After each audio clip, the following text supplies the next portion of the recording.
Hey guys, and welcome back to my channel. My name is Molly Cates, but I go by Roam the World Girl on Instagram and YouTube.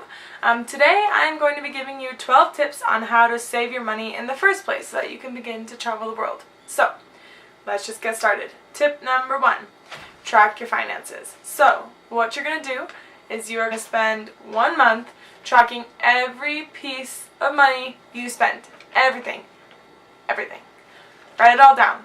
And also, you're going to track every bit of money that you make.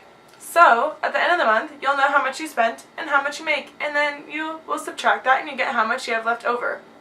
There are certain banks that have online features, like Wells Fargo has a money map. So if you spend all your money on your card all month and you don't spend any cash all month, they will track and break down everything you spend into different areas. So they'll break it down into like groceries, food, gasoline, everything. And you can see what you're spending without even doing any work, as long as you put it all on your card. But this is super important because then you can start to see where you need to start minimalizing and where you can cut back. It really helps.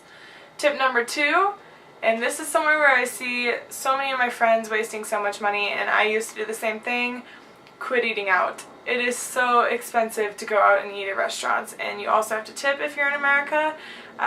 It just is insane. Alcohol is more expensive, the food's more expensive, everything's expensive about it. So if you can, stop eating out.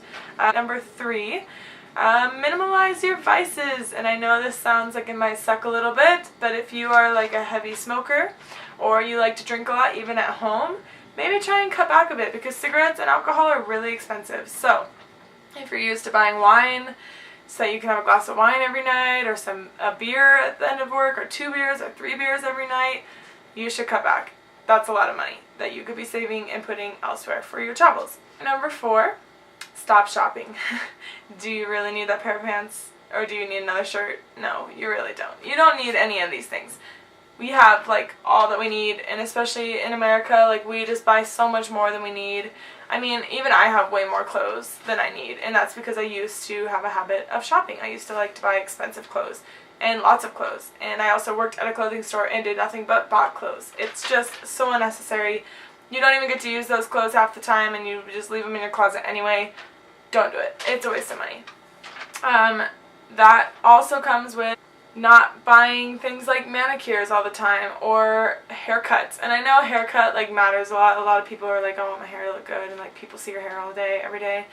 But I don't know. I got like a $4 haircut in India and then just went and trimmed it up myself when I got back to the US, and I'm doing okay. Like, I know a lot of hairstylists probably are like, yeah, your hair looks like you cut it yourself. But I don't care.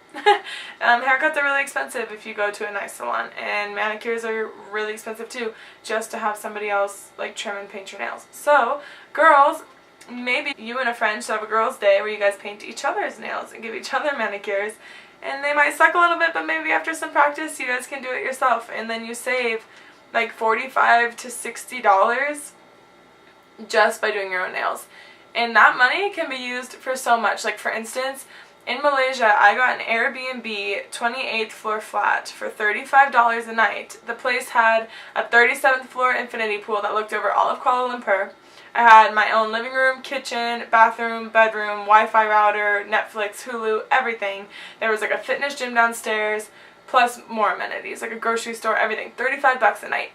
You saving money on your manicure can buy you a night there, plus more.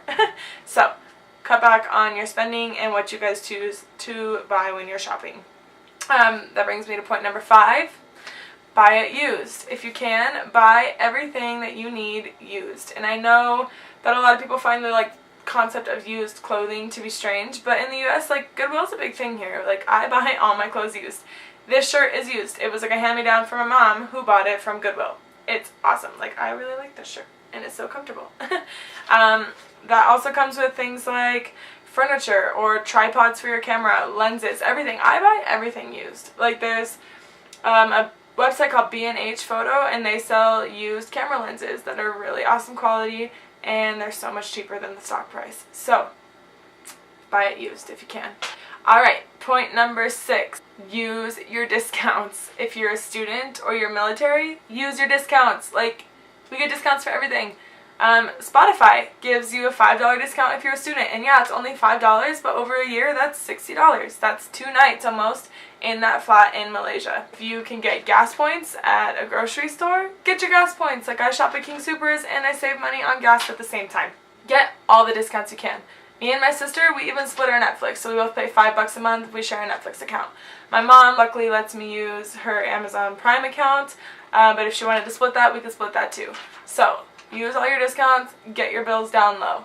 Number 7, and this one is gonna make some of you really sad, but stop buying pets. Like, stop buying dogs and cats. Like, they tie you down, and they're awesome creatures. Like, I have a cat and I love him to death. But if it wasn't for my mom loving him and like letting him live with her when I'm gone for 9 months traveling, I wouldn't be able to travel. And like, my situation's rare. Like, most parents won't do that, and I just got really lucky that mine does. But if you own like a dog, especially a dog, that's like a child. Like, you need to like come home and like check on your dog and stuff, and like you can't like leave for even like a week or 2 at a time without like finding someone to watch your dog and paying them, or paying to board your dog, which is extremely expensive. And cats, it's the same. You gotta pay people to do things, and it's just expensive. Also, like, their medical bills are expensive. You're buying them food every month and new toys and collars and everything. It's expensive. Personally, I feel that I don't want to have a dog or ever another cat until I'm settled. Like, until I have my own house and I know I'm going to be staying here for a long time, I don't want to get another animal. So maybe reconsider if you're about to buy another animal, if that's the right choice, because if you don't, you could just like sell everything you have and leave, but you can't just leave an animal like that. So consider that. Point number 8, minimalize your lifestyle. So here's an example. I just moved home 3.5 weeks ago back to America, and I now live in a bedroom, not an apartment, a bedroom for $250 a month. And here's why. I live upstairs to a coffee shop, so I have no living room. I have access to a kitchen 4 nights a week, which 2 of them I am working. I share a bathroom with somebody else who owns and rents the other room up here. And that's it. Like, I just have this tiny bedroom, and that's it. And I love it. Like, I've definitely put like 3 dressers in here, and some of it like holds my food. And I have like a mini fridge up here, so I turned it into this tiny little apartment. It's like a tiny home, but like a little bit bigger. And I love it, but I really did sacrifice having space. I'm just saying, like, I know I got lucky finding this place, but if you look, you can find rooms for like $250 or $300. And, you know, I just split a storage unit with my sister because I have like furniture from when I used to have a place, and we pay $40 a month each for that. So really my rent's like $290 a month. That's still insanely cheap. So minimalize your lifestyle. Like, get rid of stuff. You don't need all the crap you have. You just don't. Like, I know we think we need all of our couches and furniture and like all these things, but you just need a small space to sleep. Like, most of us are working all day anyway, and unless you have like a family where you need multiple bedrooms and stuff, like, even then, just have a small house. It's okay. That also comes with like getting rid of things like cable. Like, do you really need cable? Like, we all have Netflix and crap now anyway. I mean, I don't even have a TV or a DVD player. Like, I just got rid of all of that. I have my computer and Netflix and Hulu. I don't even think I have HBO. I don't really know. And I use Amazon Prime sometimes. I don't really know. But either way, like, if you really feel like you can get rid of cable, do it. Like, most of the stuff that you're looking for, like games and sports and all that, just find it online or go to like a friend's house and watch it, or even maybe use that as your night to go to the bar to watch the hockey game or whatever. But just minimalize your life.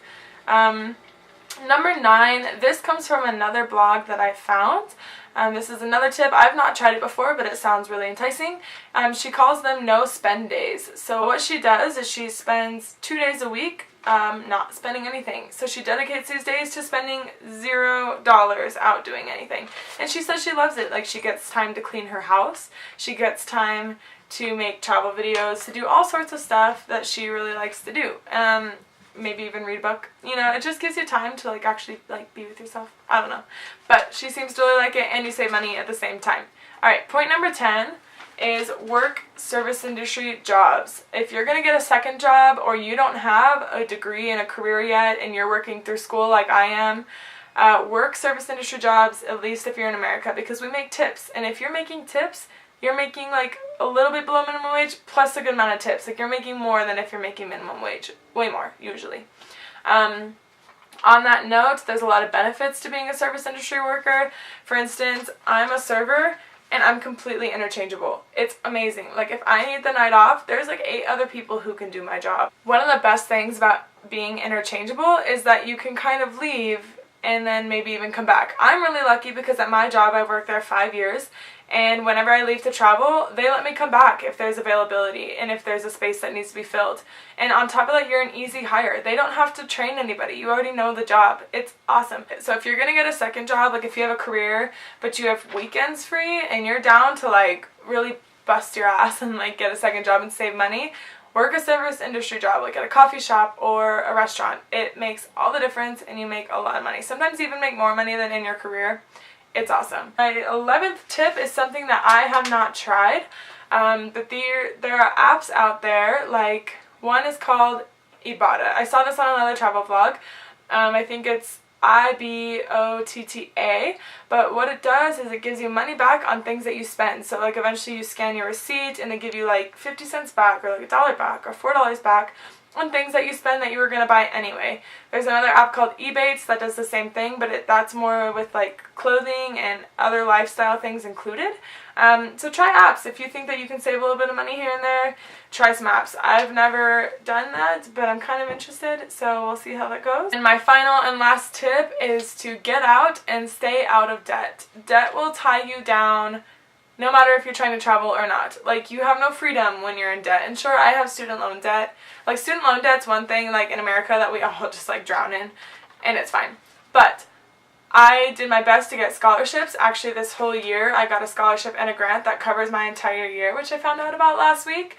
So, like, really bust your ass to try and get discounts on life, like scholarships, grants, whatever you need, and whatever you can do to, like, minimize your debt. And even personal debt, like, just minimize it. Like, get rid of it. Save your money and, like, get chunks of it, like, paid off and then stay out of it. Because with debt, you're always making payments, and sometimes they're huge payments, and you can't go anywhere when you're making tons of payments. Like, you just can't save money, like, quickly when you're making tons of payments. That goes with getting a credit card. If you have a credit card, don't put more money on your credit card than what you can pay off that month. Like, whether you're traveling or not, don't do it. Like, it's just not worth it. If you absolutely need to, sure, but find a way to minimize your life first so that you don't have to do that. Like, you shouldn't really need to put money on a credit card that you can't pay off every month. That's how you get debt. So, anyway, that's all I have for you guys today. If you have any questions, leave them in the comments or directly message me on Instagram. That's fine too. And if you have requests for next week's video, I already am thinking that I'll be giving you tips on how to save money while you're actually traveling and how to get free accommodation while you're already out traveling. But if you have any requests, let me know. I'd be happy to hear them. Anyway, I hope you guys have the best week ever. I'll see you on Friday, and have a great day. Bye!